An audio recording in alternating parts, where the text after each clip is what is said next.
सरकारଙ୍କର ବଡ଼ ଘୋଷଣା ଛାତ୍ରଛାତ୍ରୀମାନଙ୍କ ପାଇଁ ଖୁସି ଖବର ମିଳିବ 14,000 ଟଙ୍କା। ଛାତ୍ରଛାତ୍ରୀମାନଙ୍କ ପାଇଁ ଖୁସି ଖବର ମିଳିବ 14,000 ଟଙ୍କା।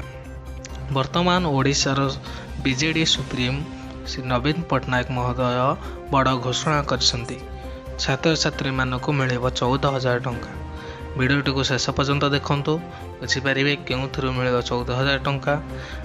ଆପଣମାନେ ଯଦି +3 ପଢ଼ୁଥିବେ ତେବେ ନୂଆ ଓ ଛାତ୍ରବୃତ୍ତି ଯୋଜନାରେ ଆପଣମାନଙ୍କୁ ମିଳିବ 14,000 ଟଙ୍କା। ଠିକ୍ ଅଛି।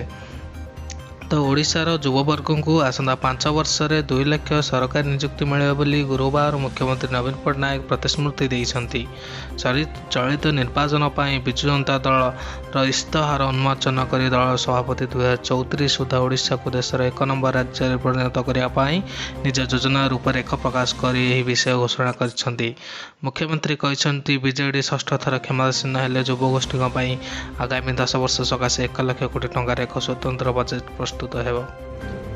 ଯୁବଗୋଷ୍ଠୀମାନଙ୍କ ପାଇଁ ମୁଖ୍ୟମନ୍ତ୍ରୀ 10 ବର୍ଷ ମଧ୍ୟରେ 1 ଲକ୍ଷ କୋଟି ଟଙ୍କାର ସ୍ୱତନ୍ତ୍ର ସହାୟତା ଯୋଜନା ଘୋଷଣା କରିଛନ୍ତି। ବିଜେଡି ସରକାର ବିଜେଡି ସୁପ୍ରିମୋଙ୍କର ସ୍ୱତନ୍ତ୍ର ଘୋଷଣା ରହିଛି ଛାତ୍ରଛାତ୍ରୀମାନଙ୍କ ପାଇଁ ଯେ ମିଳିବ 14,000 ଟଙ୍କା, ଯାହା ଆମେ ଦେଖୁଥିଲେ।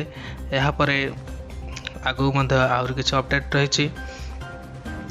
ନୂଆ ଓ ଛାତ୍ରବୃତ୍ତି ଯୋଜନାରେ ପ୍ରତିବର୍ଷ ଛାତ୍ରୀଙ୍କୁ 14,000 ଓ ଛାତ୍ରଙ୍କୁ 12,000 ଟଙ୍କା ଲେଖାଏଁ ପ୍ରଦାନ କରାଯିବ। ଛାତ୍ରୀଙ୍କୁ 14,000 ଟଙ୍କା ବା ଛାତ୍ରଙ୍କୁ 12,000 ଟଙ୍କା ଲେଖାଏଁ ପ୍ରଦାନ କରାଯିବ। 100 ୟୁନିଟ୍ ବିଦ୍ୟୁତ୍ ବ୍ୟବହାର କରୁଥିବା ଉପଭୋକ୍ତାଙ୍କୁ ମାଗଣା ବିଜୁଳି ଯୋଗାଇ ଦିଆଯିବ। ସେହିପରି କୃଷି ଉଦ୍ଦେଶ୍ୟରେ ମଧ୍ୟ ମାଗଣା ବିଜୁଳି ମିଳିବ। ମିଶନ ଶକ୍ତି ମହିଳାଙ୍କୁ ପେନ୍ସନ୍ ପ୍ରଦାନ ସହ ଗ୍ରାମୀଣ ଗୃହ ଯୋଜନାରେ ଯୋଗ୍ୟ ହିତାଧିକାରୀଙ୍କୁ 10 ଲକ୍ଷ ଘର ଯୋଗାଇ ଦିଆଯିବ। ଏଥିସହିତ ଐତିହ୍ୟର ସୁରକ୍ଷା ଓ ବିକାଶ ପାଇଁ 1,000 କୋଟି ଟଙ୍କା କର୍ପୋରେସନ ପାଣ୍ଠି ଗଠନ କରାଯିବ। କୃଷକ ପରିବାର ପିଲାଙ୍କୁ ଛାତ୍ରବୃତ୍ତି, ଝିଅ ବାହାଘର ପାଇଁ 25,000 ଓ ମତ୍ସ୍ୟଜୀବୀ ପରିବାରକୁ ବାର୍ଷିକ 15,000 ଟଙ୍କା ମିଳିବ। ଓଡ଼ିଆ ଭାଷାର ବିକାଶ ଓ ପ୍ରୋତ୍ସାହନ ପାଇଁ 100 କୋଟି ରୂପେ ବରାଦ କରାଯିବା ସହ 100 ବିଦ୍ୟାଳୟକୁ ଐତିହ୍ୟ ବିଦ୍ୟାଳୟ ଘୋଷଣା କରାଯିବ। ପଦ୍ମଶ୍ରୀ ଓ ପଦ୍ମଭୂଷଣ ପୁରସ୍କାରପ୍ରାପ୍ତ ପ୍ରତିଭାଶାଳୀ ବ୍ୟକ୍ତିଙ୍କୁ କଳିଙ୍ଗଶ୍ରୀ ଓ କଳିଙ୍ଗଭୂଷଣ ପୁରସ୍କାରରେ ସମ୍ମାନିତ କରାଯିବ। ସ୍ୱୟଂ ଯୋଜନା ରାଶି 2 ଲକ୍ଷକୁ ବୃଦ୍ଧି କରାଯିବ। ରାଜ୍ୟରେ ଫ୍ୟାସନ୍ ଟେକ୍ନୋଲୋଜି ଓ ଆର୍ଟିଫିସିଆଲ ବିଶ୍ୱବିଦ୍ୟାଳୟ ପ୍ରତିଷ୍ଠା କରାଯିବ ବୋଲି ମୁଖ୍ୟମନ୍ତ୍ରୀ ଏକ ଭିଡ଼ିଓ ବାର୍ତ୍ତା ଜାରି କରି କହିଛନ୍ତି। ଧନ୍ୟବାଦ।